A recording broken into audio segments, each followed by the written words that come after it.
Hi, welcome to the newest episode of Sports Talk Central. I'm your host, Adeem Mahmood, with my normal co-host Hunter, and today we're going to be talking a little bit about Willie Mays and Reggie Jackson. This about some. There's more pitchers getting hurt. There are Orioles, Yankees issue, and then we're going to finish up with Trevor Lawrence, and his contract. So. We have the Rick Wood Field Classic. MLB does these things where they have these historic games. They have the series today with the Cardinals, and I forgot the other team. But the unfortunate passing of Giants, yeah. And with unfortunately, we had two big things going on here. We had the unfortunate passing of Willie Mays, and then Reggie Jackson. And I'll share a little bit of what he was saying. When he was asked about his experiences, but when you heard about Willie Mays passing, what was your thoughts? It just sucks because we've been losing a lot of really good sports legends these last few weeks, indeed. So it's just been really hard, going from one after another to now Willie Mays, one of the greatest baseball players to ever live. Obviously I'm very young, so I didn't get to see him in his heyday. I mean, my dad, he got to see him, a little bit. My granddad obviously got to see him quite a bit, but, he was, one of the best baseball players in the history of the game for a reason, had a great bat, and just, he really put the fear of God, I think, into every pitcher when he stepped up into the plate. And he did so much for the game on and off the field, even after he retired as well. And it just stinks that he's no longer here anymore. And again, it just really stinks that we're losing more and more legends like this over the last few weeks. I mean, Bill Walton, obviously that was really sad. And then the Jerry West passing as well. So it just really stinks that we're losing legends like this. One of the best all-around players of all time. I mean, this is a guy that had like a triple, like he would have a ton of triples, a ton of home runs. I think this is a major legend of the game. It's like, look, when you have a catch named after you, then you've done something right. Really good defender, really good offensive player. It's the league.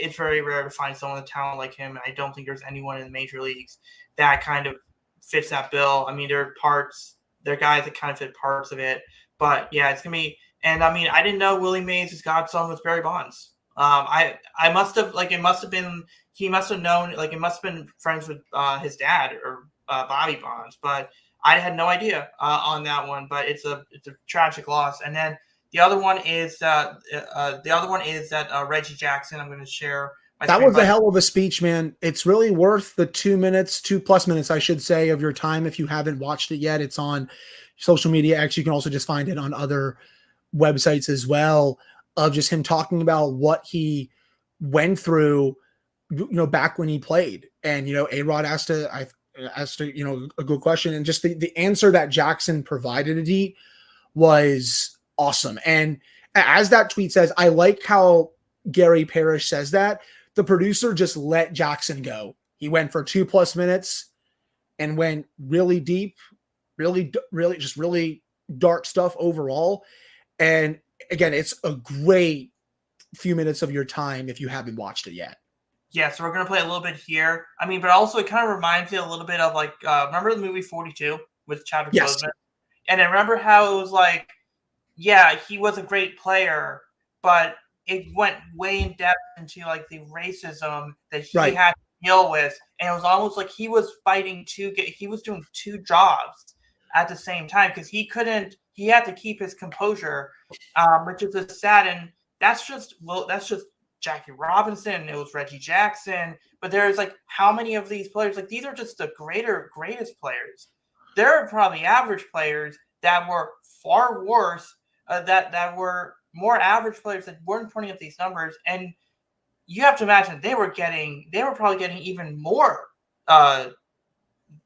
crap thrown at them. But yeah, I'll play a little bit here, but I mean, yeah. Teams around.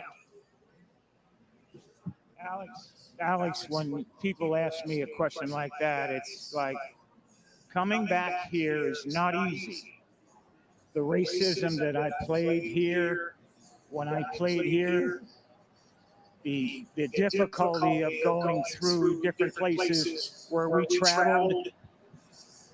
Fortunately, I had a manager and I had players on the team that helped me get through it. But I wouldn't wish it on anybody. People said to me the day I spoke, and they said, "You think you're a better person? You think you won when you played here in Concord?" I said, I would never want to do it again. Yeah. I walked into restaurants and they would point at me and said, "Can't eat here." I would go to a hotel and they said, "Can't stay here." We went to Charlie Finley's country club for a welcome home dinner, and they pointed me out with the N-word. "He can't come in here." Finley marched the whole team out. Finally, they let me in. He said, "We're going to go to the diner and eat hamburgers. We'll go where we want." Fortunately, I had a manager, John McNamara, that if I couldn't eat, if I couldn't eat in the place, nobody would get food to travel. If I couldn't stay in a hotel, they'd drive to the next hotel and find a place where I could stay. Had it not been for Raleigh Fingers, Johnny McNamara, Dave Duncan, Joe and Sharon Ruby, I slept on their couch 3-4 nights a week for about a month and a half. Finally, they were threatened that they would burn our apartment complex down unless I got out. I wouldn't wish it on anyone. The year I came here, Bull Connor was the sheriff the year before. And they took baseball out of here because in 1963, the Klan murdered 4 black girls, children, in 11, 12, 14 years old at a church here, and they never... Yeah, so that's just part of it. Like, there's watch the rest of the video to see the remainder. But yeah, like that was brutal. And again, this is one of our biggest guys. Let's just move on to more current day. This is before we talk about the pitching injuries. Nationals, I think, are pretty much they're in the playoff race, but that's mainly due to the weaker NL conference. Yeah, I mean the National League. Let's just put it lightly here, Adit. It stinks. Outside of the Philadelphia Phillies, the Los Angeles Dodgers, and I would say the Milwaukee Brewers, there is not a single good team in this league. Atlanta, I'll put Atlanta in there, but without Acuna, I don't think they're a World Series threat. But you look at this wild card race right now. The Braves have the number 1 spot. I think they're going to get it. The Cardinals are a half game up on the second one. You have the Padres and the Diamondbacks at 500. The Nationals at 37-38, a half game back. Then you have the Cubs, the Reds, the Mets, and the Pirates, all a game and a half back. And then you have the San Francisco Giants, 2.5 games back. This conference is full of mid to flat out bad teams. And the Nationals, they're there because is a big reason they're pitching, man. Mitchell Parker has been awesome this season. Jake Irvin has been great.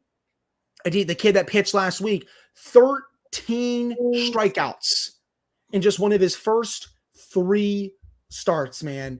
Isn't that just unbelievable? Only one other pitcher has done that in MLB history, Steven Strasburg.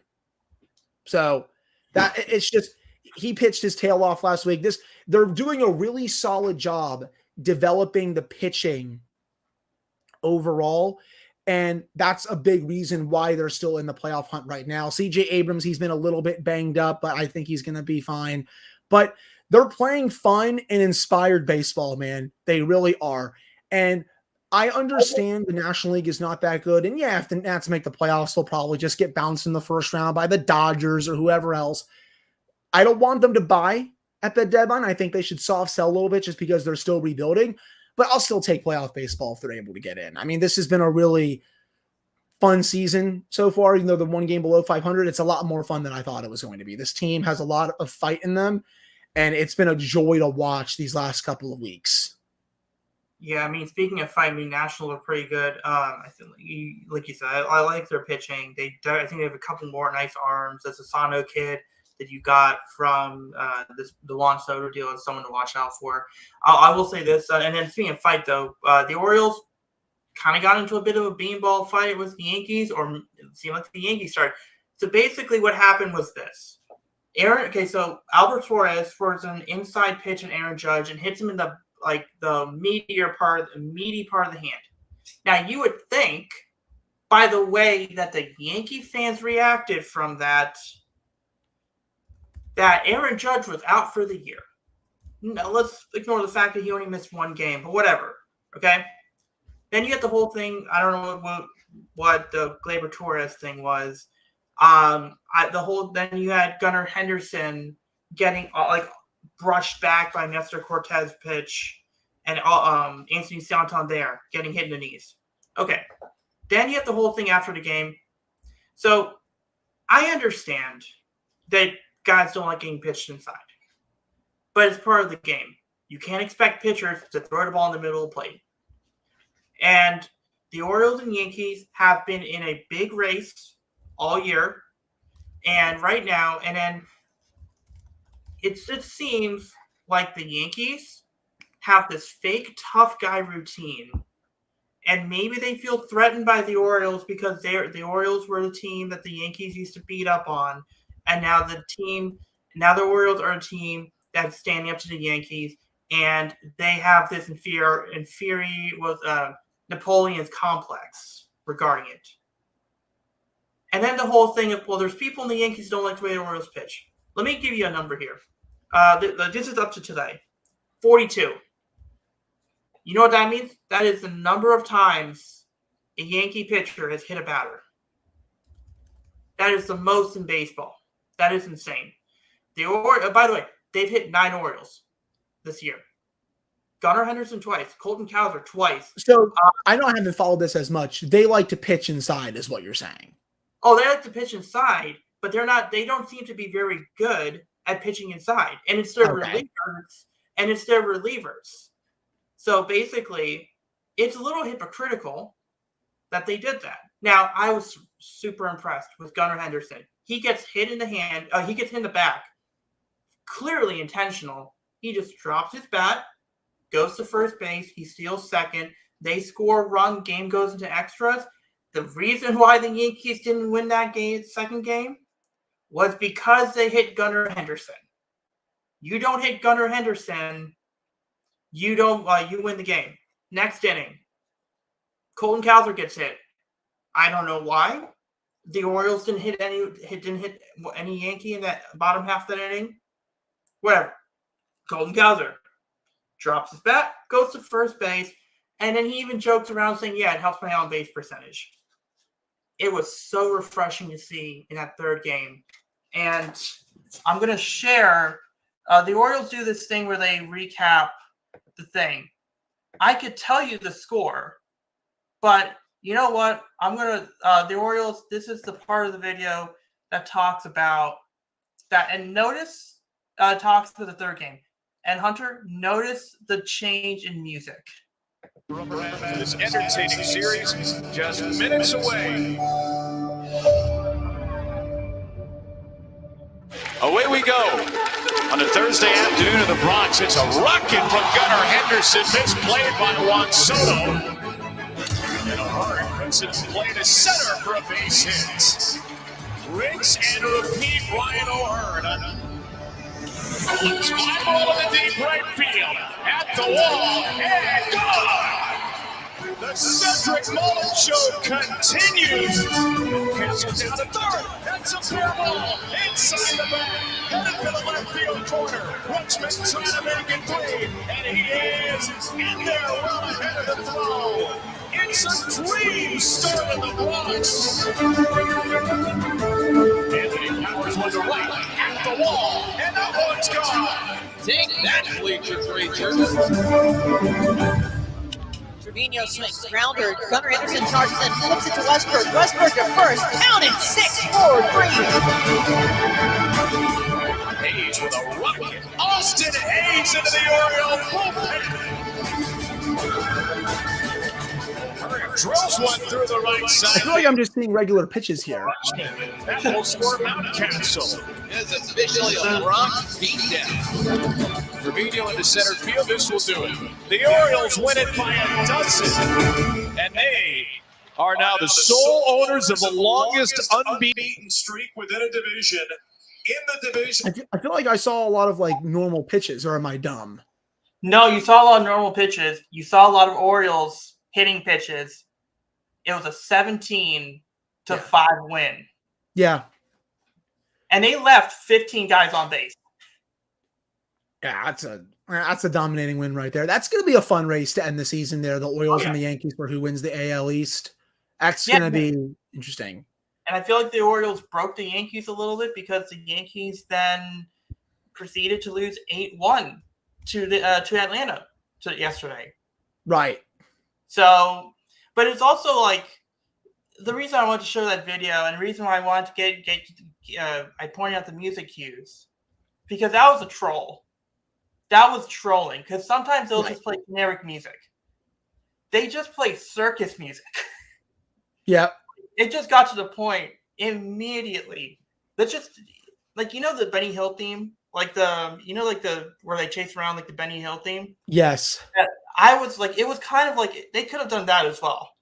They could have just played the Benny Hill theme for the whole thing. But that's insane. But they have been dominating. This has been a tough stretch. Like this month, they've had one off day. One off day. They are playing, I think it was like 30 games in 29 days or 31, whatever it is. They had one off day. They went through a stretch, like they had a stretch where they played the Red Sox, took 2 out of 3. They split the series, the Blue Jays, swept the Rays. They took 2 out of 3 from the Braves. They took 2 out of 3 from the Phillies. They took 2 out of 3 from the Yankees. They lost yesterday's game. By the way, that was a 14-3 game in the 6th inning. It was 14-11 in the 9th inning, and they had the tying run on deck when the game ended. Like, that's how hot they are. And by the way, they're doing this, like I said. Red Sox, good team. Toronto, let's see what happens. Rays, good team. Braves, Phillies, Yankees, Astros. After the Astros, they got the Guardians, and then they have the Rangers. They got that is a tough. That is a gauntlet you got to go through. And I think they've won like 17 or like they've won over 60% or 70% of the games. Like that's how dominant they are. They are one of the better teams in baseball, and it's going to be really interesting to see what they do. Let's just talk about the rest of MLB. However, one of the low points is that Kyle Bradish. He is now out for the year. He got Tommy John and he got Tommy John surgery, and he has an internal brace procedure as well. That's apparently a new procedure I don't know too much about. This is following up Tyler Wells out for the year with an internal brace, which is kind of like half Tommy John, and then John Means Tommy John. So to recap, and then also Danny Coulomb had bone spur surgery, so they want him back. Hopefully he's back in September. So Felix Bautista out, John Means out, Kyle Bradish out. Those 3, Tommy John, Tyler Wells. He has kind of like a half Tommy John type surgery that he did, and then Danny Coulomb is out until September. They've been beat up, but it's not just them. It's a lot of teams. A lot of teams been beat up. Patrick Sandoval of the Angels left his start yesterday. Jake Bloss, the Astros starter, poor kid, major league debut. He left the game because of shoulder discomfort. Jesus Luzardo, former Nationals prospect, he's on the injury list because of a back injury. He's expected to miss at least a month. It's just insane. We're seeing how many of these guys are just getting hurt. Yeah. No, it really is. It feels like some of these injuries they go up year after year. And, I mean, we did a show a few weeks ago. I mean, I was there when Acuna just blew out his knee at the Pirates game in Pittsburgh. And that was probably one of the scariest injuries I've seen, while watching baseball in person, just with the way it was just on like a nothing play at second base. And he's just down and out right after trying to do a back. And just because he blew his knee out and it just bent a certain way. And he's just down on the field for several minutes. And it's stuff like that is just really scary overall. And with all the other injuries that you mentioned, it just feels like we're getting more and more injuries to more great players in the sport year after year. And it's just sad overall. I mean, I'm just wondering, is there anything that guys can do between innings? Like, is there like a, like they have a thigh massager? Is there like an arm massager, or is there like an ice pack like treatment that they can do between innings? Like, like I get maybe the solution is like going back to being a little lenient towards sticky stuff, but even then, that's a dangerous thing because then you have a competitive disadvantage to the batters, and you can't just you can't be okay with a competitive disadvantage, for the name of health. So it's just something that has to. I mean, I feel like there has to, again, just, you don't want to say it, but it just feels like when you get drafted, you might as well just say, just get your Tommy John now. Just get your injury, get your surgery now, so you don't have to deal with it later. But it's like, it definitely is sad, and it's going to be interesting. And like with the Orioles, like they need starting pitching, but it's like, who can you trade for? Like, you can't trade for anyone now because, like, one of the guys I was looking at is maybe they could trade for Patrick Sandoval, but it's like, well, Patrick Sandoval's out. It's like maybe they could trade for Verlander. Verlander has a neck injury, but maybe if he's healthy, he's the guy you go after. Maybe the Orioles could trade for Luzardo. He's out with an injury. I mean, Garrett Crochet has been one of the best pitchers in baseball right now, but he's pitched 20 more innings this year. Like, his innings total this year is like 20 more than he's had in his entire career. So, and then Eric Fetty, look, I don't think he was good with the Nationals. Like, No, he was not. He was a number 5 pitcher pitching in the bullpen, but look at him now. But again, I don't trust that. Like, I don't trust the guy. I don't trust him to carry it. Jack Flaherty might be a big name that teams go after. I know Baltimore probably wouldn't go with a Jack Flaherty experiment again. I'll tell you a slightly used Patrick Corbin, and you'll like it. No. Yeah, I think I'll pass on Corbin. I mean, it's going to be interesting. I mean, it's gotten to the point where, like, Luis Severino might be one of the better options for the Orioles. And I do not like Luis Severino. Let me put it that way. But that's the pitching market. That's the pitching market for this deadline. Like, we're approaching it where Sean Manaea might be one of the better pitching options to go after. Sean Manaea. Like, not even, like, that's the type of situation we're going to. And then let's just end the show with this. Trevor Lawrence signs an extension to 5 years, $275 million. What's your reaction? I think with this one, this is because of the Patrick Mahomes effect. How do I want to say this? Teams feel like they need to keep up with him, or just the Chiefs in general. So they're signing their top guy whenever they can. I mean, and some guys are worth this type of money. I think Joe Burrow is. I think Josh Allen is. I think Jalen Hurts is going to be worth it. I think Dak Prescott's going to get a lot of money on his next contract. I'm not sure he's going to be worth what Lawrence is getting. But I think with Lawrence, I think he's shown flashes of being worth this, but I don't think he's worth this contract right now. I think, with the way the quarterback market is, you kind of have to overpay with this situation. The Jaguars, they really had no choice. It was either this or they kind of start over. And I think they've liked enough from what they've seen from Lawrence overall to the point where they paid him. But when I look at Trevor Lawrence right now, I see a quarterback in that, 8 to 10 to 12 range in the NFL. I think he's definitely an above average quarterback. I don't think he's an elite quarterback yet. I think he can get to that point.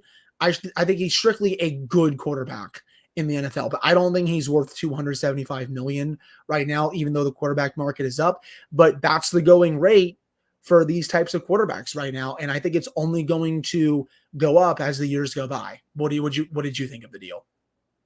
I think the fear of the alternative is on the minds of these GMs.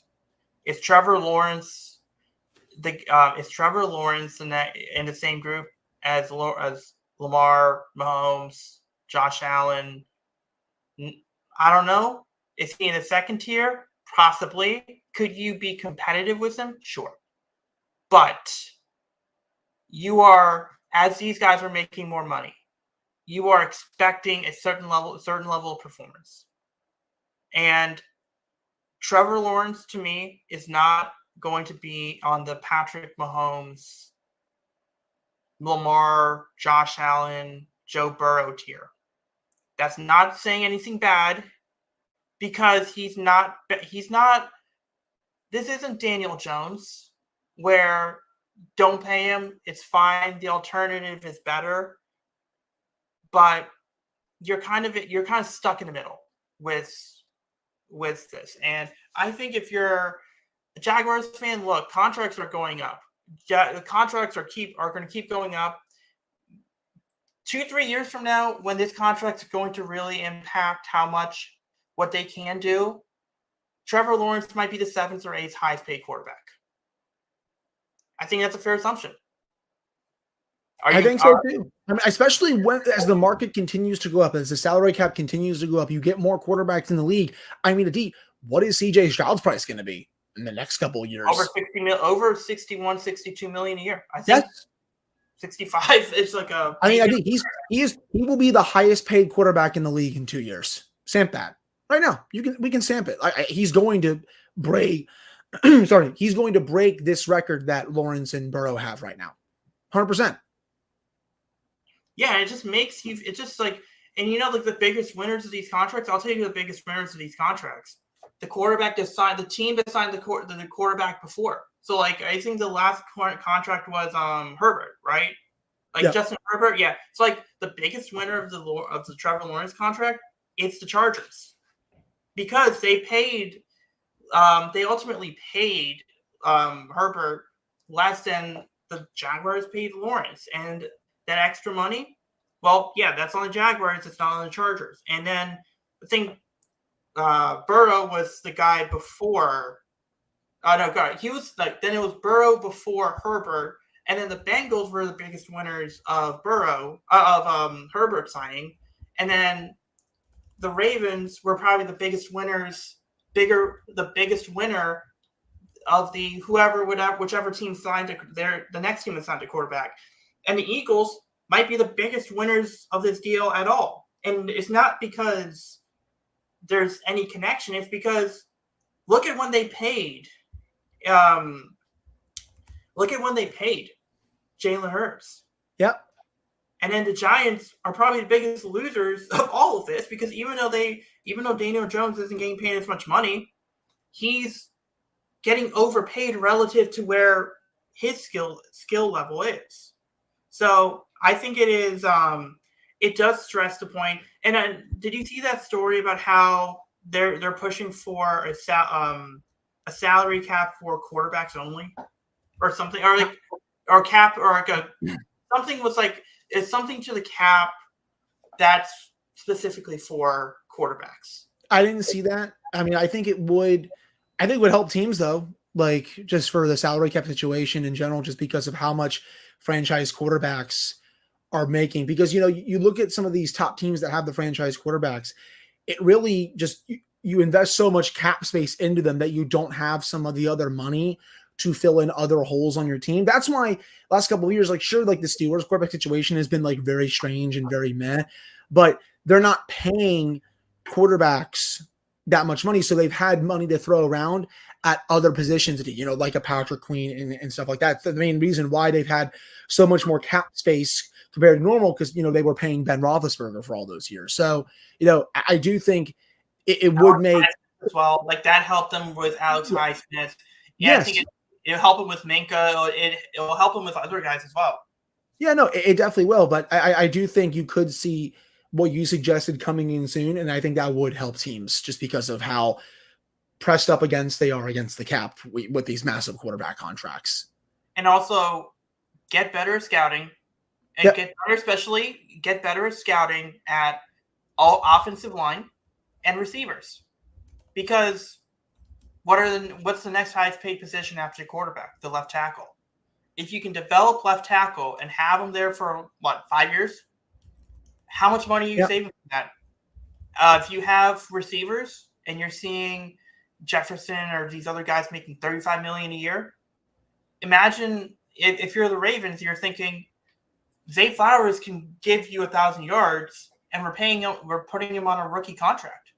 Like you're taking that as a win. I think that what teams, the biggest takeaway when it comes to these contracts is find the next highest paid positions and then find a way to maximize guys on their rookie contracts who play those positions instead of chasing up the market.